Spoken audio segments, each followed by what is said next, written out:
Good morning, dear students. Let's begin our social science class. It's my first session, and today I would like to teach you history. We'll start with chapter 1 of History, the French Revolution.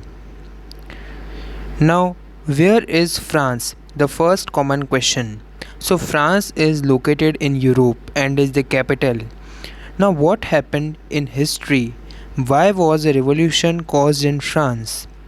If you are eating bread and I am hungry for a lot of time and I did not have enough money to buy the bread, then what would I do?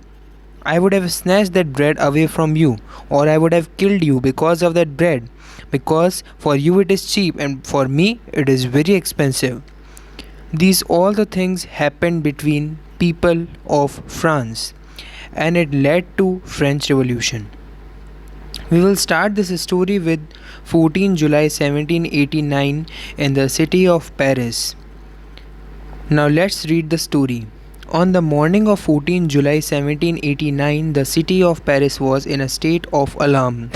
The king had commanded troops to move into the city. Rumors spread that he would soon order the army to open fire upon the citizens. So, king had told his troop or his clan to move in the city, and there were rumors or some of the news that can either be false or true, that he would tell his army or order his army to open fire upon the citizens or fire upon the citizens. Some 7,000 men and women gathered in front of town hall and decided to form a people's militia. Militia means union. They broke into a number of government buildings in search of arms so that they can kill the troop ordered or sent by the king. Finally, a group of several hundred people marched towards the eastern part of the city and stormed the fortress prison, the Bastille, where they hoped to find hoarded ammunition. In the armed fight that followed, the commander of Bastille was killed and prisoners released, though there were only 7. So people went to the fortress prison and there they found hoarded ammunition, means all the arms they found over there, and in the result they killed Bastille commander, and also they released all the prisoners who were present in the jails, who were the common people only, but they were only 7. Yet the Bastille was hated by all because it stood for the despotic power of the king. Despotic power means the monarchical system that prevailed over in Bastille at that time. The fortress was demolished and its stone fragments were sold in markets to all those who wished to keep a souvenir of its destruction. Now you can imagine the anger among the people or the public of Bastille. They blasted the fort and the remnants of that fort, which were stones, they sold them in the market. For those people who wanted to keep as a memory of his destruction, they bought it. So you can see how Bastille fortress was destroyed totally by the public of Bastille. The days that followed saw more rioting both in Paris and countryside. Most people were protesting against the high price of bread. Now you can see, students, over here that the price of bread was also very high. Much later, when historians looked back upon this time, they saw it as the beginning of chain of events that ultimately led to the execution of the king in France, though most at that time did not anticipate this outcome. Now, how and why did this happen? Let's read the story. Now you can see how the fortress of Bastille was blasted or bombarded with the arms of the people. That is a storming of Bastille. Soon after demolition of Bastille, artists made the paints that is commemorating the event. Now let's read the first topic over here, French society during the late 18th century. In 1774, Louis XVI stands for 16. Now that time the king name were written along with their surname and the number of Bourbon family. So you can see now he belonged to Bourbon family of kings. Ascended the throne of France. He was 20 years old and married to Austrian Princess Marie Antoinette. Now, this is a 1 mark question. Upon his accession, the new king found an empty treasury. Long years of war had drained the financial resources of France. Because of the war, all the financial resources had been drained upon and were over, and that's why after Louis XVI, when another king came, he found the empty treasury of France. Now, there were many reasons for that empty treasury. The main reason was that added to this war was the cost of maintaining an extravagant or this expensive court at the immense or the large palace of Versailles. Now the main reason starts from here. Under Louis XVI, France helped the 13 American colonies to gain their independence from the common enemy Britain. So they helped them financially. The war added more than a billion livres. Livre is the currency of France at that time, to a debt. So hence they were in a debt. France was in a debt about a billion livres.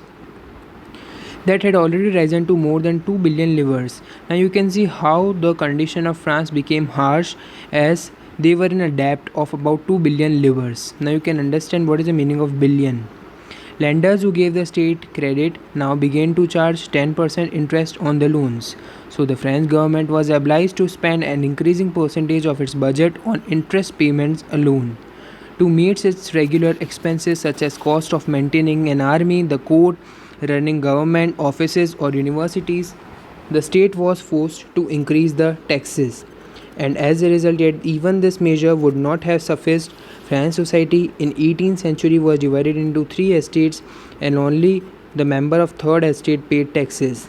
In order to overcome the debt that the France had faced due to several reasons, out of which the main reason was helping the other 13 colonies American against Britain. So they need to fulfill this debt which was given by the common people as a tax of France. Now these common people were also actually divided into 3 estates or 3 subtypes. Now these were clergy, nobility and common people. So first estate, second estate and third estate you can see in the table also, and here only the third estate paid these taxes. Now you can see students in the table, the first estate include clergy, second estate include nobility, and the third estate include big businessman, merchant, court official, lawyer, etc. And also they included peasants and artisans and small peasants, landless, laborers and servants. So the third estate was itself divided into 3 subtypes. You can see the society of estates was part of feudal system that dated back to the Middle Ages. The term old regime is usually used to describe the society and institutions of France before 1789. Now old regime is a term which is used to describe how was the condition of society and institution of France before 1789 or before this French Revolution. Figure 2, which I already explained, show how the system of estate in French society was organized. Peasants made up of about 90% of population. Now you can see that the third estate was about 90%. However, only a small number of them owned the land that they cultivated. About 60% of the land was owned by nobles, the church and the richer members of the third estate. The third estate, I already told, was subdivided into 3 types. So the upper 2 ones owned most of the lands, and among them 90% were of peasants and 60% land was owned by the noble church and the richer members. The member of the first 2 estate, that is clergy and nobility. Now clergy referred to all the king, their ministers, and nobility referred to church, enjoyed certain privileges by birth. Now they were having some privileges or advantages to live from the birth itself, and it was the main reason for the revolution of French. Student, this chapter has been given in NCERT textbook not only because of one reason. There were many reasons for which the revolution in France came into being. The most important of these was exemption from paying taxes to the state. The nobles further enjoyed feudal privileges. Feudal means they were free to collect the tax. These included feudal dues which they extracted from the peasants. Peasants were obliged to render services to the lord, to work in his house and fields, to serve in the army, or to participate in building roads. The church too extracted its share of taxes, and that was called tithe, from the peasants. And finally, all the members of third estate had to pay tax to the state. These include a direct tax, which was called tally, and a number of indirect tax, which were levied on articles of everyday consumption like salt or tobacco. Now, for buying common salt, for buying bread, for buying tobacco, also the people of third estate need to give an indirect tax. Now, and another one were the direct tax, which were already collected from the people, and these were tally. And also the church collected the tax, which were called tithe. The burden of financing activities of the state through taxes was borne by the third estate alone. So these all the financing activities of France actually was paid by third estate. Now you can see how here this picture is given over here. Let's read. This poor fellow brings everything: grain, fruit, money, salad. The fat lord sits there, ready to accept it all. He does not even care to grace him with a look. So he does not even see that how he has brought everything. Now this poor man belonged to the third estate. As I told you, they had to pay the tax. The nobleman is a spider, the peasant is the fly, which is one of the thing that was given or mentioned in this picture by the artist. The more the devil has, the more he wants. This is also one of the statement which is given in this picture. Now there was a struggle to survive.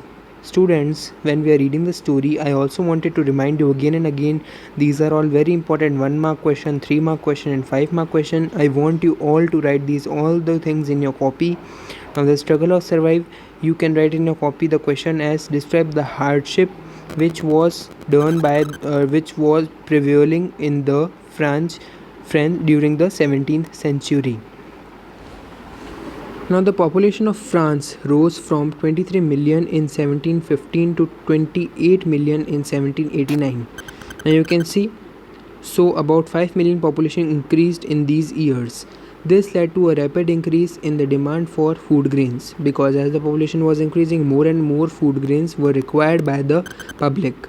So the price of bread, which was a staple diet of the majority, rose rapidly. Most workers were employed as laborers in the workshop whose owner fixed their wages. Now you can see the poor condition of the people of third estate. They were employed as a laborers in the workshops, and they did not have at least a right to demand some bonus or anything. Their owner fixed their wages, but the wages did not keep pace with the rise in prices. As the bread price rose and everything rose, they did not have enough money, and yet the owners who gave them wages, the wages were insufficient, and as a result the gap between the poor and rich widened. Why it widened? Because rich were becoming rich and poor were becoming more poor. Things became more worse whenever drought or hail reduced the harvest, because at that time the prices of breads again increased. This led to a subsistence crisis, something that occurred frequently in France during the old regime. As I already told you before, the revolution is referred to as the period of old regime, and that time it was a subsistence crisis. Now let's read what is this subsistence crisis. This is an extreme situation where the basic means of livelihood are endangered. An anonymous that was above is one whose name remains unknown, because if his name would have known, then France government officials would have punished him for writing such things. So he was anonymous. Now we will see how subsistence crisis happened. So whenever there was a bad harvest, it was first transferred to the first estate, then means it transferred to clergy, then to nobility, and the remaining one was bought by poor people. But they could not buy, no longer they can buy the breads. And also this was leading to a disease epidemic, and this was a major cause for the subsistence crisis. And this whole thing happened, and it was called a subsistence crisis, which was a poor condition of the people of the France, especially the third estate. Now let's read. A growing middle class envisages an end to privileges. Now there were the middle class people who wanted their rights, and they wanted the privileges for the first and second class of France to end. Now let's read it.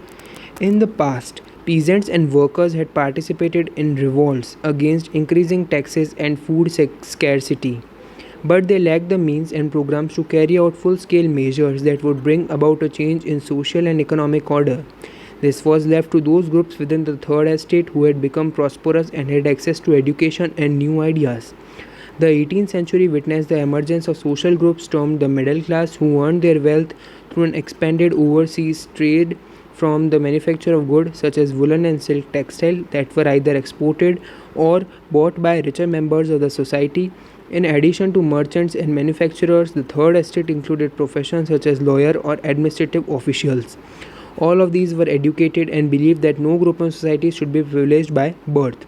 Hence, as they were literate, they knew that no one should give privileged and everyone should be treated equally. Rather, a person's social position must depend on his merit, means how he performs in his life and what type of achievements he do in his life, that is his merit, and he should get that social position. These ideas envisaging a society based on freedom and equal laws and opportunities for all were put forward by philosophers such as John Locke and Jean-Jacques Rousseau. Now these two philosophers, you need to learn their names and what did they do. Now see, what did John Locke do? This is an important question. And what did he wrote? So this is a very important question and I want you to write in your copies.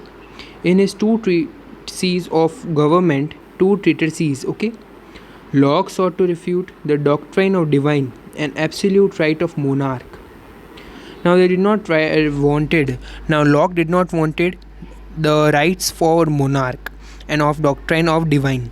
Rousseau carried the idea forward, proposing a form of government based on social contract between people, then their representatives, and the spirit of laws. Now see how Rousseau said something. He said he proposed a form of government which was based on a social contract, means there should be some type of contract between people and their representatives, means whatever people demanded, the representative should do that so that people will vote them.